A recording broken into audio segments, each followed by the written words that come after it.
Good morning, Barbara, and welcome to the Sky Talk Doc podcast. You are one of the first guests of the new year, which is super exciting. And the Sky Talk Doc podcast has taken a really exciting twist this year. We're talking with all sorts of amazing guests outside of health and wellness, which has kind of been our norm. And we're really diving into new and interesting concepts. And one of the things that I find fascinating about what you do is that you're ensuring that people who need a path to higher education can get it. Perhaps you Mhm. can share a little bit with the listeners who you are and how you got into what you're doing. Yeah, well, thank you very much. Happy New Year. It's an honor to be with you. And it's interesting when you said you were kind of diversifying outside of health and wellness. I actually think of higher education and graduate school as being a form of a pathway to health and wellness. And I can explain a little bit more about that later, perhaps. Yeah, so I used to work in financial services way back after I graduated college. Wasn't my thing. I couldn't wait for 5 o'clock to come, and then found myself doing an MBA and then setting up one of the first admissions offices by managers. Faculty had previously been running admissions, different aspects of it in the UK. And then I've been in this space ever since. So my son is 27 and it was before he was born. So I've been in this space for more than a quarter of a century, but in all different aspects. So I used to work in admissions. I was the person interviewing candidates, reading applications, making a decision if they were a good fit for the program or not. Then I've done some consulting and marketing work for higher education institutions, for universities. And now I'm working directly with applicants who are applying to some of the most prestigious and elite business schools in the world. And then I also do to some other programs on public policy. I did have a client once. A lot of my business is referral. So I did have a client who was applying to a master's in social work, but I don't do medical schools. I don't really do law schools, but I have kind of broadened beyond the business school aspect of it. But I'm really excited because I really get to know people and their backgrounds. And it's more than just about getting a degree to earn more money or to move up the corporate ladder. There's so much more to it that, again, goes into the health and wellness aspect. What do you think is like the number one thing that holds people back from any kind of education, but especially like an MBA or some sort of a master's degree? Self doubt. It's a Okay. big Health I and would get wellness. so many questions from prospective applicants that will say, "Do you think I have a chance?" And I looked at their background and I'm like, "Yeah, I think I can't guarantee it, but I think you have a good chance." I think it's human nature, which I wrote about in my new book too, that we just kind of doubt ourselves and don't think we have, the abilities. And to be honest, the marketing machines that are run that the higher education operates with is part to blame. I think because you go onto a website for any university, you're never going to see the stories of somebody who's just cruising along or had a, kind of average job afterwards. They always are showing their high flyers. One of the challenges is the schools, it's a double-edged sword. They like to show their prestige and their, in terms of competition with the other programs by look at the average GPA. Our average GPA is 3.7. Our average test score is whatever range. Well, people look at that and then they opt out because they'll think I'm below that. And I remember once the former head of admissions of Stanford Graduate School of Business, and that's the most difficult school to get into. The acceptance rate is like 6%. She would say it actually breaks their heart when people don't apply because the GMAT score or the test score is the last thing that they look at. They're really looking for people who've made an impact. Their mission is to change lives, change communities, change the world. So they're evaluating applicants based on those criteria. And then, yeah, making sure they can do the work because you are going to have finance classes. They don't want you to get stuck in the heavy quant aspects of it. But what I see is really that, again, that self-selection out of the process. I worked with somebody else who was applying to some good schools, but then she was at a coffee shop and she contacted me and she's like, "Do you think I'm Harvard material?" I'm like, "You are so Harvard material." Well, she applied and then she got in and she got 100% scholarship. So, it really, I think we hold ourselves back. It's interesting how we've been conditioned to do that from a very young age. Your book is called It's Not About You. Mhm. Tell me about that title. Tell me what that's all about. Yeah. So it's my first book. I've been in the space, as I said, quarter of a century from all different aspects of it. And I came up with that book title because I see time and time again, people will apply to elite programs that are very selective, very competitive, and think Harvard didn't want me, Stanford didn't want me, or they put me on the wait list, or What did I do wrong? And sometimes it has nothing to do about you. I think we're all in our own bubble and it's all about us, right? But graduate programs, particularly those in business schools, it's not just like sitting, the Right. sage on the stage and you're sitting in the classroom. You're learning from your peers. And so what they're looking to do is build a cohort of people with diverse experiences that you can learn from. I'm going to mention an example of something that is a very extreme and, to be honest, remarkable case. There is a gentleman, I didn't work with him, but there are a lot of articles about him, called Jerome Fulton. He's a graduate of Harvard Business School, has his MBA. I'm not sure if I have the story right, but before he was born, his dad was murdered. After he was born, his mother was murdered. And he just, given his life experiences, he would not necessarily be someone you would think who would end up at Harvard Business School, right? Yeah, I mean, you'd be surprised. That's like a 30 on the ACEs scale. I think it goes to 10, but you know what I mean? Like, that's insane. And also at such a young age, sometimes you see those adverse experiences propel people, but from infancy, it's definitely fascinating. Yeah, it was real fascinating. There's articles about his journey and all that. And so again, he had to have the intellectual aptitude and the ability to, it's an academic institution. But part of the story is, when are you in your life are you going to be meeting somebody perhaps that had that kind of life story? It would be very rare. And so what Harvard Business School and a lot of these top schools are looking to do is bring people together from different nationalities, different countries, different life experiences, so you can learn through them, because you only have one life that you're bringing into your leadership style. And that's what you grew up with, right? But if you're leading people, you're leading people. And that's what an MBA is all about. It's all about leadership. Yes, you want to understand financial statements, but it's much more about leading people to, in Stanford's words, change communities, change lives, change worlds. Not in that order. I messed it up a bit. But and this is what they're trying to do. And so you need to learn from other people who have had different life experiences. And then that is very much an extreme case. It's interesting. I just remember the stories, and he got accepted to every business school. I'm not going to out them here, so I'm not going to mention the name, but one business school did not accept him, which I thought was really, really interesting, because the top ones are Harvard Business School, Stanford, Harvard Business School, and Wharton are the top three. I believe he got into, well, he definitely went to Harvard, but he got into all three of those. But whatever reason, and that goes back to, it's not about you. He might look and say, well, wait a minute, I wasn't good enough for this business school for whatever reason. It didn't have anything to do with him. It had, for whatever reason, that school had their own criteria or whatever. So I think the more we can get out of our heads and making it less about us and more about what we have to give. I've coached people through interviews. Those are very nerve wracking because you just don't know what questions are going to be asked.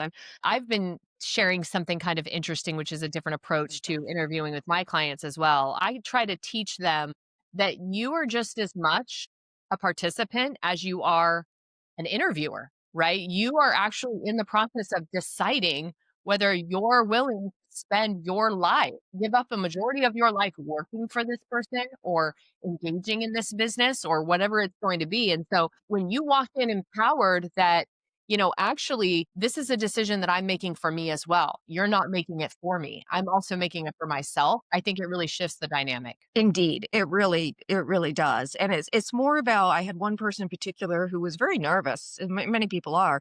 And I said, you know what? Think of yourself as a gift. What you're bringing, your experience is going to help somebody else grow and be a better leader, because you're going to share your life experience with that. So it's a little different than the job interviews, because again, they're building that cohort of people. And I always say, if you picture an empty classroom, they do not have enough seats for all the people who are qualified. Harvard Business School has said this over and over again. We could fill up the seats, 5 times over. So they have to select from the best of the best in terms of academically, professional experiences, life experience, and whatnot. And so I always have a lot of empathy. And I think also that goes into the job applications too. When you're going in, it's if you're in your head, it's all about me. I'm nervous, I'm nervous, nervous. Well, have empathy for the person who is actually doing the interviewing, because they've got a decision to make, and they've got to make a decision with limited information. And so what can you do to make their job easier? Ultimately, if you are the applicant, you want, whether that's job or applying to graduate school, your goal is to get in, right? But you're immediate job to do is to help them make a decision by helping them get to know who you are better and what you bring to the table. What's the average age of people that are applying? Depends on the program. There's a whole bunch of programs. The flagship programs are the full-time programs. Average number of work experience is 5, but I've worked with people who have more than that and people have 2 years. And so it ranges. There are part-time programs that, again, some people start right out of college and then go way up. I remember people in their 70s who've done them. And then executive programs are for executives or executive level people. You don't have to have executive or C-level in your title. And those are look for people with more senior level experience. So they tend to have more like 8 to 10 to 12 years of work experience. But basically what the business schools say is that there's a program for you no matter what stage you are in your career. There's also masters of management programs, which are designed specifically for people right out of college. They go right into them. Chicago Booth launched one. There's just a lot more schools are offering those as well. Again, the end goal is to become a better leader, whether you are 21 or whether you are, you know, 40, 50, later in life. I find 40 isn't too late in life anymore. It seems Right. like it's actually just getting started, it seems. There's a lot of people that have been disillusioned by the education system. I have a lot of young people that come to me for counseling and therapy, and they've pivoted away from higher education altogether. Why do you think that is? So there's a couple reasons. I think one reason is, in the internet era, there's a lot of way to get knowledge, and it might be more fun. My son, who's in his early 20s, you know how he learned to do laundry? YouTube, right? Oh boy. And then Yeah, next you'll have a robot that does it for him. exactly. So, short attention spans, it's just part of like the era that we're living in. I think that is part of it as well. I think there is one of my favorite universities is University of Chicago because they are dedicated to freedom of thought. A lot of higher education institutions, there's a range, but are not as welcoming or as open to that. And I've heard stories from people from undergraduate where they had a difference of opinion, ideology, and they were belittled, discouraged, sidelined. And I think that has an issue. There's a whole nother topic, but I think that really has had an impact. And then also just the cost of higher ed, it's just really skyrocketed. For if you're going to do a 2-year MBA program at one of the top schools, it's 6 digits. Now, people do get scholarships, right? And so I always say to people like, yes, but you don't know what your scholarship is after you apply. It's not like you're buying a car where you go and you see the sticker price and then they say, well, actually, we'll give it to you for this price. You have to go through the whole process and then you get okay, guess what? We're going to give you 50% back. But the cost is prohibitive in a lot of cases, especially if you have a spouse who's just finishing a graduate school herself or himself. You have that, or you're starting a family, or, it's hitting people again in their mid 20s. What are they doing? They're getting married, they're buying homes and all of that. Well, they used to do that. I haven't seen much of that in the past 10 years. It seems like they go travel and, hashtag van life it and then come back around. I actually had an interesting conversation with someone that said we're living life completely backwards. We should go do all those things and then get the higher education when we're actually ready to learn. Not when we're 19, 20. And then we should flip it and retire when we're young, and move on to other things and adventuring before we're too old to enjoy life. Yeah. Oh, totally. And here's the thing. I mean, the world that I deal with, the people who work with admissions consultants typically want to go to the more selective schools, because, again, if you're going to have a 6% acceptance rate, you probably want some extra help, in terms of making your application the best it can be.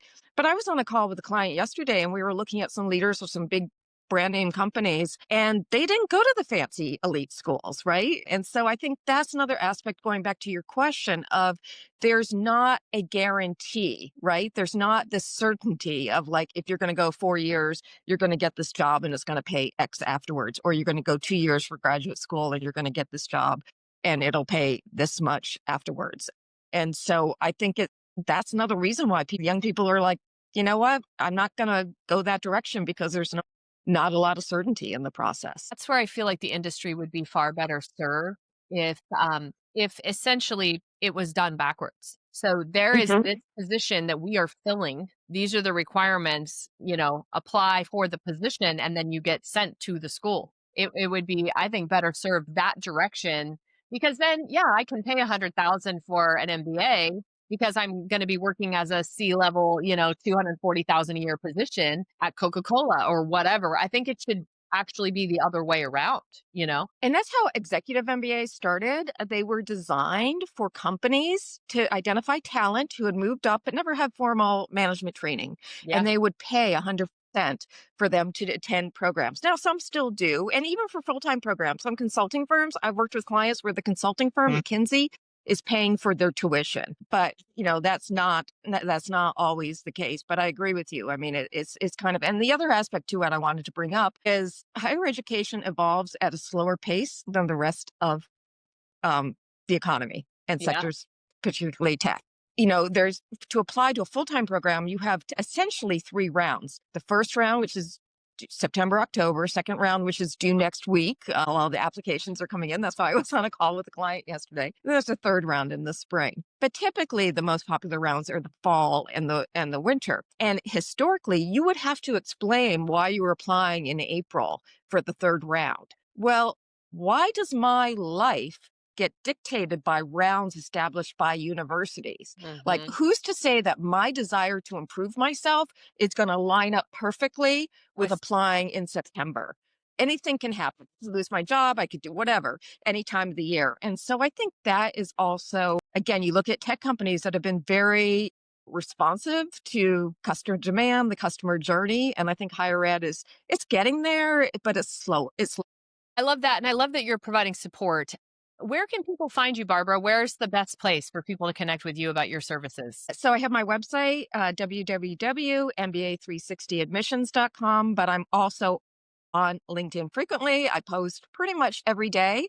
So I encourage people to connect or follow with me on LinkedIn. Just type in my name, Barbara Coward, in the search in LinkedIn, and you'll find me there very often. So either both of those ways. And I really enjoy working with people, talking to people about, again, I when I worked in a business school, I had a careers officer who said, I like doing this job because it's about more than just careers. It's about their life and it's about, their dreams and all of that. So I'm always happy to chat with folks and happy to help. And again, also kind of being that bridge against the pressure that says you have to go this path or you have to go this path. Because there's a lot of external pressure that way and no judgment with me and I like to people to be true to themselves and in terms of what would be a good fit for them, not because somebody else or some ranking told them to do this or that. If you're looking to elevate your life in 2026 and you're considering raising your story to a new bar, getting that MBA, check out Barbara at MBA360admissions.com. Thank you so much, Barbara, for coming on. It is my pleasure. Thank you.